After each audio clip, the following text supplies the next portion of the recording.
Haja. Até quando tu dormirás, ó preguiçoso? Quando te levantares do sono, a pobreza te atacará como um bandido, e a necessidade te atacará como um homem armado. Provérbios 6, 9 e 11. Imagine um grande tonel de madeira como um barril de madeira gigante. Ele mede 3 metros de altura por 2 de largura. É feito de madeira escura e com amarrações de metal ao seu redor. Diferentemente de um tonel comum, esse não tem tampa na parte superior, fica sempre aberto. Vamos lá. Gostaria que você visualizasse esse tonel com todos os detalhes. Não importa se você não é bom desenhista. O que importa é o fato de o seu cérebro estar representando essa imagem internamente. Não pense, porém, que é uma brincadeira desnecessária, pois na verdade é uma etapa muito importante chamada representação metafórica interna, mais comumente conhecida como RMI. Afinal, a compreensão do mundo externo acontece primeiramente dentro de nós.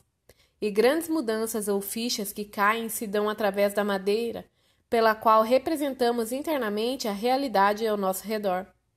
Conhece algum personagem da história que, com as suas histórias e parábolas, contadas há milhares de anos, mudou o mundo em que nós vivemos hoje? Ok, você já tem o desenho do tonel. Fique à vontade e livre para que, à medida que eu for dando mais características e informações, você vá compondo mais detalhes na imagem do tonel. Dando mais informações a essa representação, peço que você veja esse tonel cheio e transbordando de uma substância muito fétida, uma substância pastosa e pegajosa de cor marrom escura. Muitas moscas e muitos insetos sobrevoam e pousam no tonel e na substância pastosa. Lembre-se que o cheiro é insuportável, a ponto de ter afastado a maioria das pessoas que estavam ao redor dele. Desenhe mais essa série de detalhes que completam a imagem do tonel. Então, de repente você vê uma pessoa querida dentro do tonel apoiada na beirada. Ela está suja, fétida, exposta a toda a podridão contida nele. Você, preocupado e angustiado, grita para essa pessoa: saia daí, por favor, saia daí de cima. Isso está lhe fazendo mal, muito mal, saia daí. E você continua. O tempo está passando e nada vai mudar para melhor enquanto você estiver aí. Venha! E você não para e diz: enfrente a vida, tenha coragem. Ficar aí parado não vai ajudá-lo em nada, não adianta disfarçar. Quem o conhece sabe dos seus medos, da sua paralisia, da sua missão diante da vida. Mexa-se, ouse sair daí, venha para cá. Se não der certo, você pode recomeçar. Venha, por favor, venha para cá. E a pessoa a quem você tanto quer bem continua lá, sem se mover. Às vezes acusando, às vezes justificando, às vezes ficando em silêncio. Talvez você esteja travando outro diálogo com outra pessoa em cima do tonel. Talvez você diga assim para essa pessoa: venha cá, desça daí, pare de beber, o álcool está matando você, por favor, pare e olhe para sua família, para seus pais, para seus filhos. Eles sabem que você é alcoólatra, todos sabem. Eles não dizem para você, mas sabem, comentam. Pare com isso, venha para cá. Você fede a álcool, você está perdendo o respeito das pessoas, pois a admiração você já perdeu há muito tempo. E você não desiste dessa pessoa e continua. Desça daí, eles não merecem isso de você, venha para cá. Você merece mais da vida, nós estamos aqui por você. Largue a bebida, venha. Enquanto você estiver aí em cima, nós não podemos ajudar você. Olhe para seus filhos, eles merecem mais de você. Limpe-se, venha para cá. Aqui é o seu lugar, venha. Ou será que o seu diálogo com essa pessoa é assim? Saia daí, esse não é o seu lugar. Você pode mais, muito mais do que isso. Desça daí. Venha assumir a responsabilidade pelo seu futuro financeiro e profissional. Saia de cima do muro. Faça algo de verdade por você e pelos seus. Pare de fingir que está fazendo as coisas. Pare de fingir que está tentando. Ninguém mais acredita nas suas desculpas. Faça alguma coisa e deixe de ser um peso para as outras pessoas. Elas não merecem isso. Saia daí, venha trabalhar e produzir de verdade. Venha ganhar dinheiro. Desça daí e construa sua independência financeira e profissional. Por mais que você fique aí dando desculpas ou usando disfarces de bem-sucedido, todos sabem onde você está e quem você tem sido. Por favor, pare de decepcionar as pessoas. Assuma uma postura decidida e faça algo. Desça daí. Na minha jornada profissional de coach, Vi muitas pessoas que queriam ajudar seus amigos e familiares a descer de cima do grande tonel, usando todos os meios e todas as estratégias. Uma vez, ouvi um amigo dizer mais ou menos assim: Amigo, saia daí, desça daí. As pessoas estão comentando seu caso extraconjugal. Desça daí antes que sua esposa e seus filhos saibam. Eles não merecem isso de você. Olhe para sua filha, olhe para o seu filho, olhe para sua esposa fiel, dedicada e que sempre o apoiou. Pare com isso antes que seja tarde. Amigo, você está fedendo a sexo e todos sentem esse cheiro. Por favor, faça isso por você e por sua família. Venha para cá. Deixe que eu o ajude a se limpar. Venha, esse tonel não é o seu lugar. Outra vez, ouvi um irmão dizer para sua irmã: Irmã, saia daí, por favor, desça daí. As pessoas percebem e comentam como você tem sido relapsa com seus filhos. Seus filhos estão sofrendo, eles estão largados. Você está sujando tudo ao seu redor com o estilo de vida. Pare de gastar dinheiro com roupas e bolsas. Pare de ir a tantos shows, festas e viagens. Fique em casa com seus filhos, eles precisam de você. E você precisa ainda mais deles. Saia daí, desça desse tonel. Ficar em cima desse tonel está destruindo a sua vida. Acredite, não é nele que você vai achar o que tanto procura. Seus filhos não têm culpa se seu casamento acabou.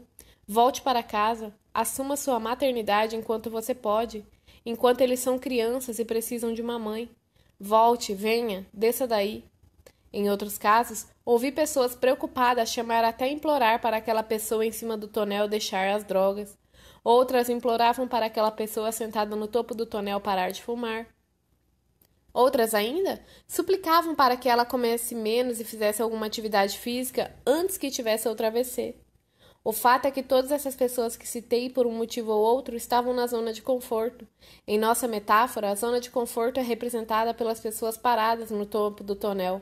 Mas, na verdade, zona de conforto é o lugar onde encontramos desculpas para não fazer o que sabemos que devemos fazer. A zona de conforto parece um lugar supostamente seguro, mas na prática ela nos acorrenta e nos mantém presos, inertes, imóveis, enquanto o mundo está acontecendo lá fora e nos envelhecendo aqui em cima. Uma ótima definição para a zona de conforto é uma combinação de mentiras paralisantes com o prazo de validade vencido, pois o conforto de não agir certo e na hora certa logo se tornará uma prisão de muros altos. Zona de conforto é a combinação de várias mentiras paralisantes com prazo de validade vencido. Paulo Vieira. Afinal, não precisamos ser paranormais nem videntes para imaginar qual será o destino daquela pessoa que nunca encarou a vida profissional. Não precisamos ser muito inteligentes para acertar como será o futuro do alcoólatra, ou como será a família do adúltero, ou como será a saúde do glutão sedentário, ou a vida daquela mulher que trocou os filhos pelos colegas de balada, e seu futuro financeiro por bolsas e sapatos. Certamente é bem mais fácil e cômodo dizer como será a vida das pessoas presas na zona de conforto. Afinal, estamos de fora, analisando suas ações e as consequências de seus atos e de suas omissões. Contudo, precisamos olhar para dentro de nós mesmos e nos perguntar: em quais áreas da minha vida me percebo na zona de conforto? Como será a minha vida se continuar por ação ou por omissão na zona de conforto? Entendo a metáfora do tonel e entendo o que é a zona de conforto e as consequências dela na vida das pessoas, mas, sobretudo, na sua vida. Posso então lhe fazer o meu segundo convite: haja. Vamos, deixe o tonel. Venha para cá e se afaste dessa terrível zona de conforto. Haja. Não importa se dê certo ou errado, apenas haja. E depois se aplique para atingir cada vez mais acertadamente. O bordão diz: tem poder quem age, e mais poder ainda quem age certo. Peço que memorize esse bordão que venho repetindo nos últimos anos e depois compartilhe com outras pessoas. A única coisa que pode tirar alguém da zona de conforto é a ação direcionada para suas metas, seus objetivos e seus desejos.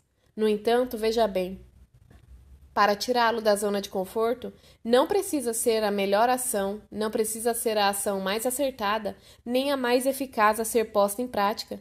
Qualquer ação direcionada sutilmente para seus objetivos já inicia o processo de mudança e libertação da zona de conforto. Existe, porém, algo, uma força paquidérmica, que sustenta e mantém as pessoas aprisionadas na zona de conforto. E nosso foco agora é identificar, qualificar e em seguida destruí-la. E quando isso acontecer, você vai se encontrar sobrevoando e pronto para aterrissar nos seus objetivos mais importantes. Milhas e milhas distantes daquilo que antes você chamava de zona de conforto? Vamos a essa força. Histórias e historinhas. Acredito, como já falei, que fomos criados por Deus para uma vida abundante em todos os aspectos e que os acontecimentos da vida de qualquer pessoa por si só deveriam levá-la a esse padrão de excelência. São como as águas de um rio que naturalmente fluem em direção ao mar. Essa é a natureza e o normal para um rio. Para represá-lo, será necessário um esforço muito grande de fazer barragens ou desviar o curso natural das águas.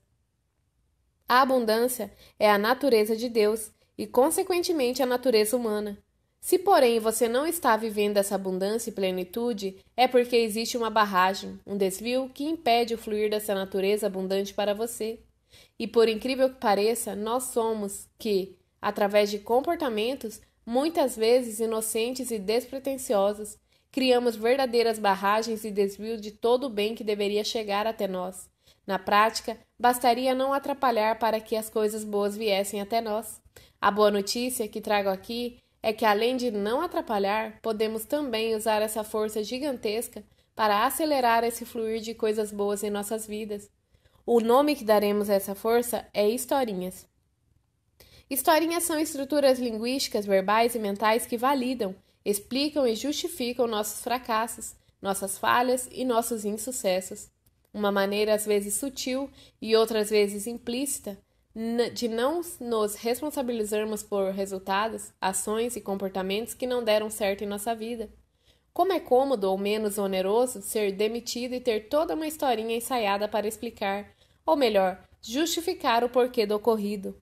Como é mais fácil e mais confortável encarar o diretor do colégio do filho que acaba de ser expulso e contar a historinha de que criou os 2 filhos da mesma maneira e só um é problemático. Aparentemente as historinhas trazem conforto, mas na realidade elas causam 2 consequências devastadoras na vida das pessoas.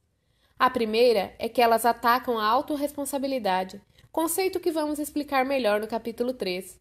Ou seja, elas tiram a autonomia do seu autor, deixando-o como refém da situação. No caso do pai diante do diretor, a historinha o coloca como vítima impotente da situação, como se não tivesse o que fazer, afinal, o outro filho nunca teve problemas na escola, e os 2 foram criados da mesma maneira. E a segunda consequência é o fato de essa historinha ser interpretada como verdade pelo cérebro. E quanto mais vezes for contada e com mais intensidade emocional for dita, mais presa dentro dela a pessoa ficará. O cérebro não escolhe no que acreditar. Assim, o que você mais comunicar, mais verdadeiro será. Nesse caso, esse filho será de fato a ovelha negra da família, um menino problema provavelmente sem solução. Quantas historinhas temos contado para justificar nossos fracassos? Quantas historinhas temos criado e contado para justificar ou explicar nossa permanência no grande tonel da zona de conforto? É comum acreditarmos que historinhas são mentirinhas ou disfarces simples para algo do qual queremos fugir ou sobre o qual não queremos reconhecer nossa responsabilidade.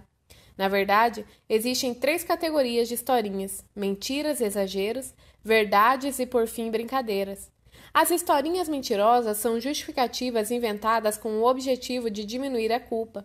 Já as historinhas verdadeiras são uma tentativa de acusar o outro a se eximir da responsabilidade pelos próprios atos. As brincadeiras fazem a pessoa fechar os olhos para o problema, tirar o foco do assunto por meio de uma piada ou de algo engraçado dito sobre o problema. Seja qual for o tipo de historinha, elas destroem a autoimagem e deixam seus autores impotentes na questão de ação e do comportamento e, de certos, da impossibilidade de realizar. Para entender melhor as historinhas, vamos aos exemplos reais. Caso 1. Certa vez encontrei um antigo parceiro comercial e começamos a conversar até que chegamos ao assunto saúde. Nesse momento, ele olhou para mim com um tom de seriedade e impotência e confidenciou: "Você sabe, eu não como nada e mesmo assim não paro de engordar." Sua esposa, que estava do lado com ele, olhou para baixo e ensaiou um sorriso irônico. E ele continuou: "Meu médico disse que meu metabolismo é muito lento para a queima de gordura, por isso é que estou assim tão acima do peso." Com respeito e com certa firmeza, eu indaguei. Que exame seu médico fez para avaliar seu metabolismo e a queima de calórica? Ao que a esposa do meu ex-parceiro respondeu: Historinha, Paulo. Tudo historinha. Nem médico ele tem. A questão é que ele come muita besteira, principalmente à noite, na hora de dormir. Na verdade, nossa cama é a mesa de piquenique dele e a TV é a paisagem. Nessa primeira historinha, como a própria esposa denunciou, toda aquela conversa era mentira do marido. Primeiro, ele de fato comia muito, principalmente à noite. Segundo, nenhum médico falou que ele tinha um metabolismo lento na queima calórica. Era apenas uma inverdade para explicar sua obesidade, tirando dele a culpa ou a responsabilidade pelos quilos a mais. E como o problema de sua obesidade não era a responsabilidade dele, afinal o responsável era o metabolismo lento, por que mudar? Por que adotar um estilo de vida saudável, uma vez que seu metabolismo queima calorias na velocidade de uma tartaruga de aquário? Essa historinha se classifica da seguinte maneira: categoria: mentira. Comportamento: justificação e diminuição de culpa pela aparência obesa. Resultado primário: obesidade. Resultados secundários possíveis: problemas de saúde, problemas conjugais, baixa produtividade profissional, pouca atividade sexual, etc. Caso 2. Conversando com um empresário em dificuldades, ele se abriu e me contou o porquê de todas as suas dificuldades financeiras. Ele disse em tom de vitimização e também de impotência: esse país quebra qualquer um. Um dia o dólar estará alto, no outro está baixo. Fiz uma importação porque o dólar estava baixo e agora ele subiu 40%. Como vou pagar isso? Estou pedindo dinheiro emprestado a juros altíssimos, sem contar que tenho mercadoria parada nos portos há mais de 2 meses. E o pior é a Operação Tartaruga que temos no órgão fiscalizador. No Brasil é assim mesmo, tudo é difícil para o empresário. De fato, o que ele falou era verdade. Um país sem regras claras e pior, regras que podem mudar do dia para a noite. Muita burocracia e completa ineficiência dos mecanismos e das estruturas governamentais. Sem contar corrupção em níveis alarmantes. Entretanto, se o problema da empresa dele era apenas esse, então por que seu concorrente, que na verdade começou bem depois dele e sem capital, está indo tão bem e crescendo tremendamente apesar do governo e de todo o custo Brasil? Diferentemente do exemplo anterior, esse caso é verdade? De fato, todas as acusações ao governo brasileiro procedem. Contudo, quando olhamos para o setor que ele pertence, vemos empresas que prosperam apesar de todos os problemas conjunturais do país. E por que justamente ele não prospera? O que seus concorrentes vitoriosos estão fazendo que ele não está? Conhecendo os dois, ele e sua empresa, posso dizer com certeza 3 coisas. Primeiro, ele é um muito centralizador e não se permite que ninguém haja ou pense em soluções sem sua presença. Segundo, ele tem uma liderança autocrática e muito dura. É comum perder a cabeça e ofender sua equipe. E por último, como já disse a ele, falta gestão empresarial. Então por que mudar tudo isso começando por ele próprio, se o problema é a ineficiência governamental? Classificando essa historinha. Categoria: verdade. Comportamento: acusação e tentativa de se eximir da responsabilidade pela crise financeira. Resultado primário: crise empresarial. Resultados secundários possíveis: problemas financeiros, problemas emocionais, dificuldade nos relacionamentos, problemas de saúde por causa do estresse, etc. Caso 3. O terceiro exemplo foi uma conversa que presenciei entre um dos professores no lançamento do livro de um amigo em comum. Um deles olhou para o outro, que tinha um porte atlético, mesmo aos 55 anos, e disse em tom de brincadeira: Você está bem, hein, Alberto? E o amigo respondeu: Obrigado, Carlos. Tenho me esforçado para isso. Carlos, que estava bem acima do peso, sem perder tempo, muito menos a piada, completou em forma de brincadeira: Essa minha super barriga, na verdade, é calo sexual de tanto fazer amor. Os dois riram e a conversa tomou outro rumo. Quando brincamos com algo, fazemos com que esse tema não tenha um peso maior. Trazemos leveza e ausência de importância para ele em nossa mente. Até aí tudo bem. A questão é quando o tema é relevante e pede ação massiva e clara. O cérebro não distingue o que é real do que é uma brincadeira inocente. Cada vez que aquele homem repete a brincadeira do calo sexual, seu cérebro acredita que aquela barriga desproporcional de fato é algo sem importância e que não oferece nenhum ônus. Assim, não existe uma mobilização intelectual nem emocional na busca de uma mudança de hábito ou de comportamento. Na verdade, A história é que, apesar de acima do peso, a barriga desproporcional daquele professor se devia ao fato de ele beber cerveja em quantidades extraordinárias e, diferentemente do que preconizava em sua brincadeira, não devia a muitas noites de sexo. Classificando essa historinha? Categoria, brincadeira. Comportamentos, fechar os olhos para o problema tirando sua importância e o foco daquele assunto. Resultado primário, corpo disforme. Resultados secundários possíveis, problema de saúde, problema financeiro, dificuldade no relacionamento amoroso, baixa autoestima, sentimento de inferioridade. Em mais de 15 anos fazendo coach e tabulando ao estado atual de cada um dos meus clientes e conhecendo seus comportamentos, ficou claro para mim que as historinhas eram o fundamento da incapacidade de mudar atitudes, hábitos e até resultados. Percebi de forma empírica, porém com muita consistência, que mesmo as mais simples mudanças comportamentais eram impedidas pela contação dessas historinhas. Em outras palavras, a contação dessas historinhas tornava meus clientes incapazes de promover qualquer tipo de mudança na direção de seus objetivos. Ao observar isso, passei a seguir um caminho no processo de mudança tanto dos meus clientes individuais de coaching como do próprio método CSI. E fui obtendo muitas mudanças cada vez mais profundas e rápidas. Mas como é possível mudar? Simples, trocando as historinhas por histórias. As histórias nada mais são do que narrativas verdadeiras que colocam você como responsável pelos atos que geram consequência para a sua vida. Não basta a história ser verdadeira, é preciso que você entenda com ela que você é o único dono da sua trajetória, que são suas ações que trazem resultados e que, portanto, cabe a você mudar o que não está dando certo para chegar a um objetivo desejado e muitas vezes mais do que necessário e urgente. Assim, não fique contando historinhas. Ainda que sejam verdadeiras, você deve entender que elas não são nada benéficas e que você não deve ficar repetindo por brincadeira, acreditando que elas não terão efeito prático e negativo em sua vida. Vamos à compreensão do processo de mudança por meio das historinhas e das histórias. Primeiro passo, identificar em quais áreas da sua vida está obtendo resultados ruins. Segundo passo, identificar quais resultados indesejados são esses. Terceiro passo, identificar para cada resultado indesejado e negativo que você vem obtendo, qual ou quais historinhas você vem contando para justificar, explicar ou desresponsabilizar por eles. Quarto passo, para cada historinha, identificar a classificação, categoria, comportamento linguístico, resultado primário e resultado secundário. Categorias: A. Historinha mentirosa. B. Historinha de brincadeira. Ou C. Historinha verdadeira que não precisa ser contada e sim superada. Comportamento linguístico: A. Dar explicação real. B. Justificar o ocorrido. C. Eximir-se da responsabilidade pelo resultado. D. Fechar os olhos para o problema. E. Tirar o foco do assunto indesejado. Ou F. Outros.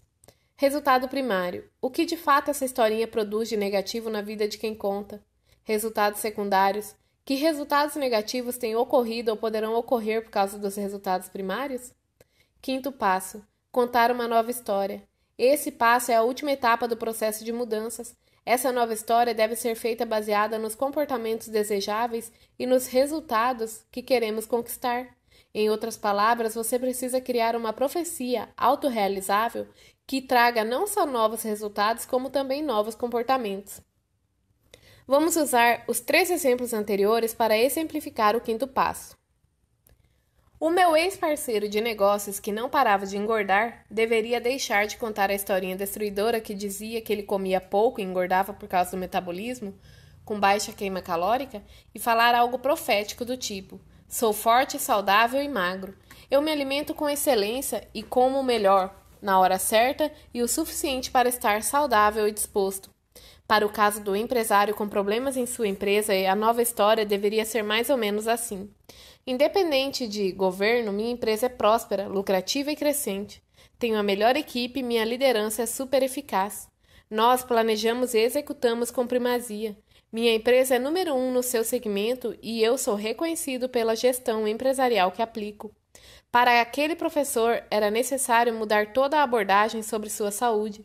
Em vez de repetir frequentemente a brincadeira, ele deveria pelo menos se calar e não tirar a importância de algo sério, pois barriga pode representar em termos de autoestima, relacionamento conjugal e saúde. Agora que você entendeu o que são as historinhas e os resultados que elas produzem, peço que se dedique e preencha todo o questionário a seguir para que, além da compreensão cognitiva, haja também mudanças reais e palpáveis na sua vida. Siga o modelo e os exemplos citados para preencher toda a classificação e substituição das historinhas, reforçando: não passe adiante sem antes fazer o exercício proposto. Se necessário, repita esse exercício para cada área negativa e as historinhas destruidoras causadoras dos problemas. Classificação e mudança de historinhas. Historinha 1. Categoria: se é verdade, mentira ou brincadeira. Comportamento: resultado primário, resultado secundário possível. Exercício de identificação e eliminação de historinhas. Passo 1. Identifique qual área da sua vida está deficiente. Passo 2. Identifique quais resultados negativos você vem obtendo nessa área. Passo 3. Identifique quais historinhas você vem contando a respeito daquela área que estão produzindo esses resultados negativos. Passo 4. Identifique a classificação de cada historinha: categoria, comportamento linguístico, resultado primário e resultado secundário. Passo 5. Crie novas e restauradoras histórias em substituição às historinhas. Apenas por zelo, peço que você responda todas as perguntas a seguir que tenham a ver com o que você vive atualmente. Que historinha você conta sobre o sucesso que ainda não tem? Que historinha você conta para justificar suas dificuldades financeiras ou o fato de não ter ainda realizado suas metas e seus sonhos financeiros? Que historinhas você conta para continuar sendo grosseiro ou impaciente com seus filhos? Que historinhas você conta para continuar bebendo, fumando ou se drogando? Que historinhas você conta para si e para os outros para explicar a obesidade ou um corpo fora de forma? Que historinhas você conta para você e seu cônjuge para justificar a falta de sexo na relação e a falta de harmonia? Que historinhas você conta para estar fora de casa por tanto tempo, seja com amigos ou trabalhando? Que historinhas você conta para explicar o fato de não estar trabalhando no que deveria e poderia? Que historinhas você conta para gastar tanto dinheiro com coisas fúteis e supérfluas? Que historinhas você conta para estar em dificuldade na sua empresa ou em sua carreira profissional? Agora que você respondeu essas perguntas poderosas de sabedoria, PPS, fica mais fácil para executar a ferramenta completa. Você sabe qual área está ruim na sua vida, como também sabe quais são as historinhas que o levam e mantêm nesses resultados negativos. Seu maior desafio, porém, começa agora. Em primeiro lugar, você precisa entender e levar a sério o impacto dessas historinhas na sua vida, para que, quando indevidamente repetir suas historinhas do passado, reconheça todo o mal que elas produzem na sua vida. Em segundo lugar, sempre que você falar ou repetir essas historinhas, você deve ter à mão a nova história e repeti-la com ênfase, pelo menos 5 vezes. E por último, essa nova e profética história deve ser repetida 5 vezes por dia em voz alta, até que, por repetição, ela seja uma verdade em seus comportamentos e resultados.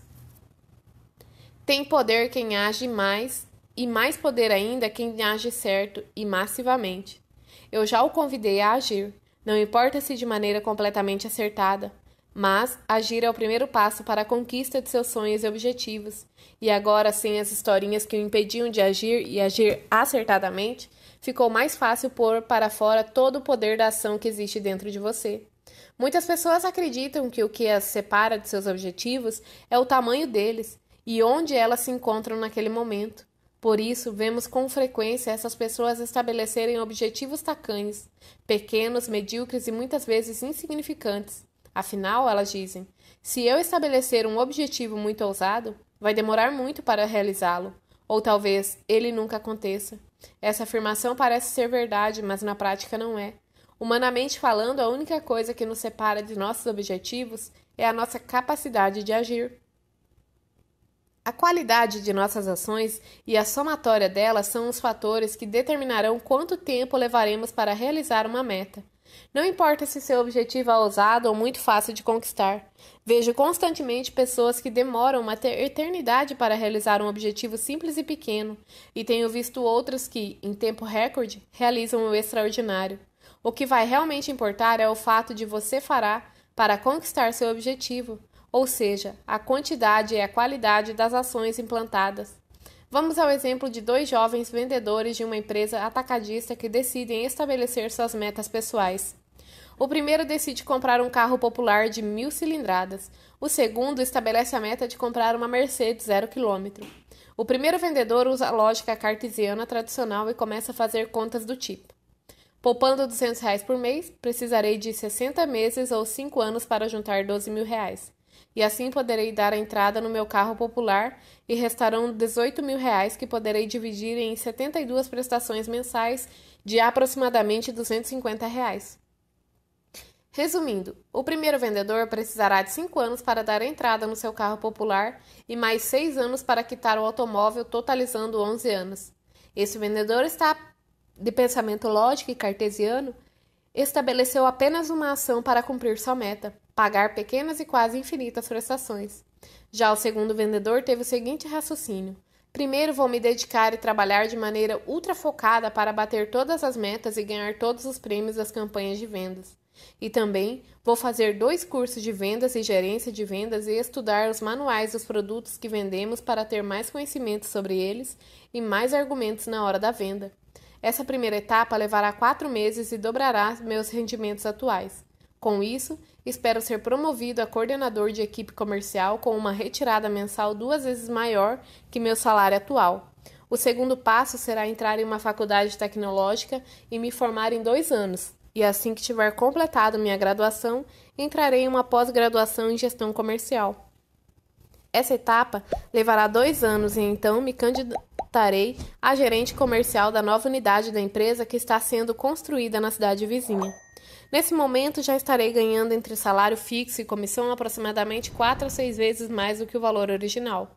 Meu próximo passo será propor à diretoria que eu monte uma equipe de telemarketing terceirizada para atender as pequenas vendas da empresa, aquelas que não compensam mandar vendedor em rota. Afinal, esse é hoje o grande gargalo da empresa. Com isso, poderei montar uma equipe para fazer televendas em 4 estados e isso poupará muito dinheiro para a empresa em termos de custos de venda, rota, combustível, automóvel, etc.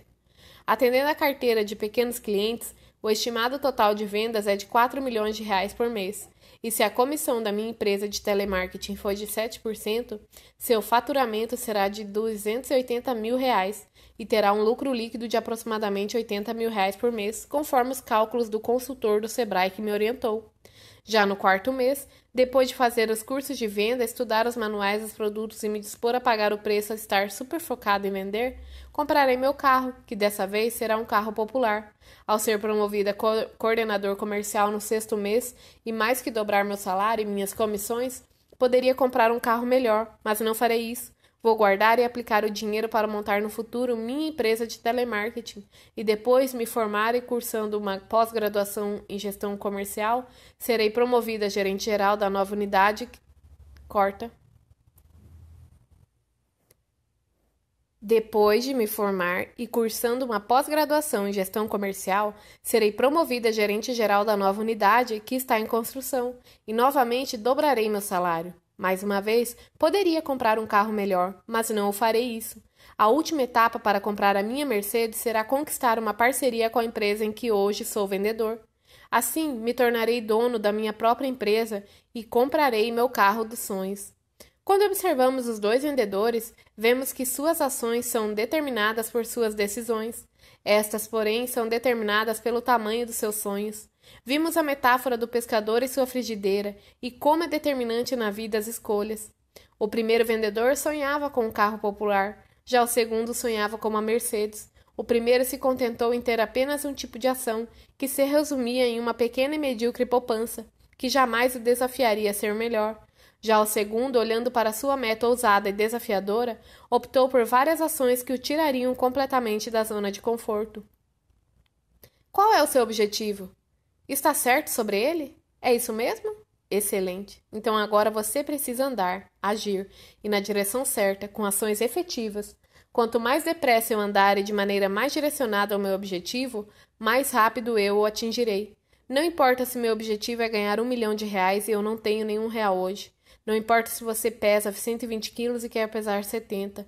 O que importa é se você está indo na direção certa.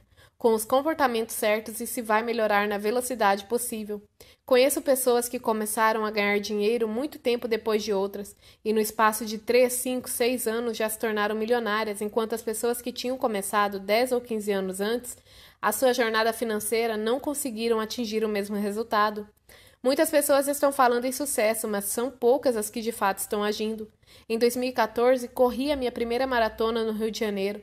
Depois de completar a prova com prazer e bem-estar físico, eu disse ao meu amigo e treinador: Ed, não foi difícil como eu pensava que seria. Na verdade, foi fácil. E ele respondeu: completar os 21 quilômetros de uma meia maratona é fácil. O difícil é se preparar para ela. Aquilo ficou ecoando na minha cabeça e me deu muita clareza sobre o caminho do sucesso. O difícil é agir na direção certa, como acordar cedo para os treinos, fazer musculação e alongamento. O difícil mesmo é treinar fazendo todos os tiros de velocidade e subir as ladeiras correndo. O duro é acordar todos os sábados às 5 horas da manhã e correr em média 15 quilômetros. Na verdade, o difícil é me preparar por meio de ações massivas e consistentes, pois o sucesso em si é apenas consequência das minhas ações. Na verdade, o difícil é me preparar por meio das ações massivas e consistentes, pois o sucesso é apenas consequência das minhas ações. Paulo Vieira. Se o meu objetivo era fazer 21 quilômetros na maratona, para conquistá-lo eu precisava agir com ações massivas de preparação. Então corri todas as terças e quintas-feiras e no sábado o treino era dobrado. Entretanto, não era apenas cumprir os dias de treinamento. A questão também é: eu fiz o treinamento adequado? Eu me empenhei? Fui até meu limite? Segui a orientação do meu treinador ou coach? Dei o meu melhor? Eu me alimentei de acordo com o que havia sido combinado? Seguindo o meu cardápio para criar massa magra, musculatura, resistência nas articulações? Completar uma corrida de 21 quilômetros pode ser algo muito fácil ou algo desastroso. Isso depende das suas ações. O fato é que qualquer um pode, tanto que vi pessoas com 70 e até mais de 80 anos completarem a prova. A minha pergunta é: você está agindo na direção dos seus objetivos e com ações consistentes? Essa é a pergunta essencial para você alcançar seus objetivos. Reflita sobre essas afirmações. Ganhar dinheiro é fácil? O difícil é aprender e fazer o certo para isso. Ter sucesso é fácil, o difícil é se preparar para ele. Ter um corpo escultural e saudável é fácil, o difícil é abdicar dos prazeres. Ter filhos felizes e prósperos é fácil, o difícil é aprender a se dispor a educá-los da maneira certa. Vou lhe contar um caso que aconteceu comigo. Em 2008 eu estava na cama à noite lendo, e minha esposa estava atualizando nossas planilhas financeiras, e com certa decepção ela disse que naquele ano nós não bateríamos nossa meta de aplicação financeira, e eu lhe perguntei por que não vamos conseguir. Ela respondeu que o ano estava acabando, já estávamos em setembro e não teríamos tempo suficiente para atingir nossas metas. Naquele momento eu disse em tom de brincadeira, mas também em discordância: mulher de pouca fé, o ano nem começou, pois ainda temos setembro, outubro, novembro e dezembro, e nesse período dá para fazer muita coisa e ganhar muito dinheiro. Se dá para fazer coisas grandiosas em um dia, imagine em 4 meses. Nós vamos sim bater nossa meta em termos de poupança e aplicação financeira. E olhando descrentemente para mim, ela disse: está bom, amor. No outro dia, nós ganhamos um carro no sorteio de Dia dos Pais de um grande shopping center. Foi um Honda Accord no valor de R$120 mil. Logo depois, fechamos grandes negócios, abrimos uma nova área na empresa, investimos fortemente no setor da educação à distância com uma tremenda plataforma de ensino à distância e ainda iniciamos um congresso de coaching nos Estados Unidos. E tudo isso aconteceu em 4 meses. Quem está de fora procurando uma historinha para justificar seu insucesso, poderia dizer que meu sucesso se deu pelo acaso ou porque sou uma pessoa de sorte. Veja bem, que não nos tornamos a maior instituição de coaching da América Latina por sorte. A verdade é que agimos com precisão, eficácia e diligência. Atribuir à sorte o crescimento do CIS seria como negar que em 2008 eu já tinha mais de 5 mil horas de sessão de coaching. Seria negar que a cada ano que a Febracis faz uma verdadeira revolução no contexto de inovações de gestão. Acredito que quanto mais trabalho com dedicação, quanto mais eu aprendo e mais inovo, mais sorte eu tenho. Vou contar uma parábola que certamente você já ouviu, mas que se adapta perfeitamente ao tema que abordo aqui, e explica até o porquê da minha sorte. Porque é assim, como o homem que, ausentando-se do seu país, chamou os seus servos e lhes entregou seus bens. A um deu 5 talentos, a outro deu 2 e a outro 1. A cada um segundo a sua capacidade e seguiu viagem. O que recebera 5 talentos foi imediatamente negociá-los e ganhou outros 5. Da mesma sorte, o que recebera 2 ganhou outros 2. Mas o que recebera 1 foi e cavou na terra e escondeu o dinheiro do senhor. Ora, depois de muito tempo, o senhor daqueles servos voltou e prestou contas com eles. Então, o que recebera 5 talentos apresentou-lhe os outros 5 talentos, dizendo: Senhor, entregaste-me 5 talentos, eis aqui os outros 5 que ganhei. Disse-lhe o seu senhor: Muito bem, servo bom e fiel. Sobre o pouco foste fiel, sobre o muito te colocarei. Entra no gozo do teu senhor. Chegando também o que recebera 2 talentos, disse: Senhor, entregaste-me 2 talentos, eis aqui os outros 2 que ganhei. Disse-lhe o seu senhor: Muito bem, servo bom e fiel. Sobre o pouco foste fiel, sobre o muito te colocarei. Entra no gozo do seu senhor. Chegando por fim, o que recebera 1 talento disse: Senhor, eu te conhecia, que és um homem duro e que ceifas onde não semeaste, e recolhes onde não joeraste, e atemorizado fui esconder na terra o teu talento, eis aqui, tens o que é teu. Ao que lhe respondeu o seu senhor: Servo mau e preguiçoso, sabias que ceifo onde não semeei, e recolho onde não joerei? Devias então entregar o meu dinheiro aos banqueiros, e vindo eu teria recebido com juros. Tira-lhe, pois, o talento e dai ao quem tem os 10 talentos. Porque a todo o que tem lhe será acrescentado em abundância, mas ao que não tem, até aquilo que tem lhe será tirado. E lancei o servo inútil nas trevas exteriores, ali haverá choro e ranger de dentes. Essa passagem é chamada Parábola dos Talentos, está na Bíblia, no livro de Mateus, no capítulo 25.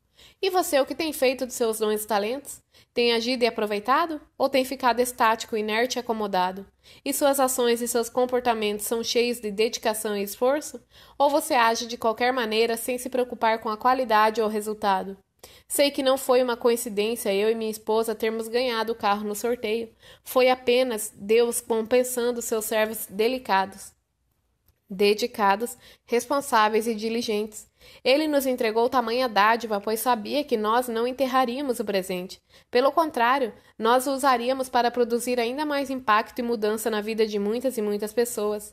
Não tenha medo de estar acima do peso ou sem dinheiro. Você precisa ter um medo na sua vida, o medo de não estar agindo na direção certa e na maior velocidade possível.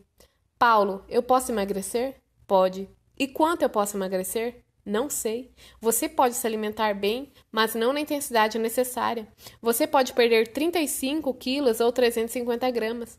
Você pode perder 50 gramas por dia ou pode também perder 200 gramas por dia e com saúde. Amigo, pague o preço, haja na direção certa e vá na maior velocidade possível. Casamento, filhos, trabalho, dinheiro. Nós estamos falando de ação.